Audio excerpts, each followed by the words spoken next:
बुलढाणा जिल्ह्यातील शेतकऱ्यांचे खरीप हंगामातील मका पिकाची जी महाराष्ट्र शासनानं जी खरेदी केली त्या खरेदीचे जवळपास 2 महिन्यापासून पैसे हे शासनाकडे बाकी आहेत। जवळपास आता रब्बीचा हंगाम संपला, हरभऱ्याचे आणि तुरीचे पैसे लोक मार्केटमध्ये विकून घेऊन पावले आणि अजून खरीपाचे पैसे हे शासनाकडे त्या ठिकाणी बाकी आहेत। तत्पूर्वी सुरुवातीला शासनानं नाफेड खरेदी केंद्राची जी सुविधा आहे ती फार उशिरा सुरू केली होती सुरुवातीलाच।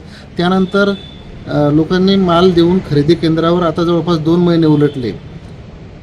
DMO ऑफिसला याची चौकशी केली असता त्यांनी असं सांगितलं की मंत्रालयामध्ये अन्न आणि जे खातं आहे आपलं नागरी पुरवठा तिथे त्यांची सही मंत्र्याची बाकी आहे। भुजबळ साहेबांना उदंड आयुष्य लाभो, पण हे शेतकऱ्यांचाही प्रश्न कुठंतरी निकाली निघाला पाहिजे।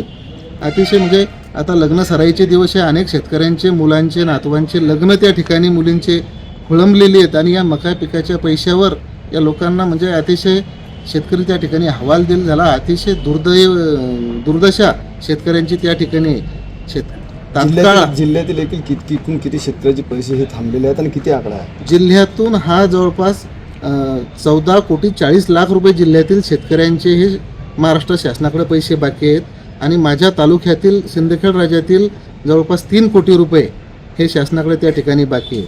तुमची काय मागणी असते? माझी मागणी अशी की येत्या आठवड्यात शासनानं किंवा या पणन कार्यालयानं या आठवड्यात हा शेतकऱ्यांचा प्रश्न मार्गी लावावा, अथवा काँग्रेस पक्षाच्या वतीनं पणन कार्यालयाच्या समोर मी तीव्र स्वरूपाचं आंदोलन हे जिल्ह्यातील संपूर्ण शेतकऱ्यासह त्या ठिकाणी करणार आहे।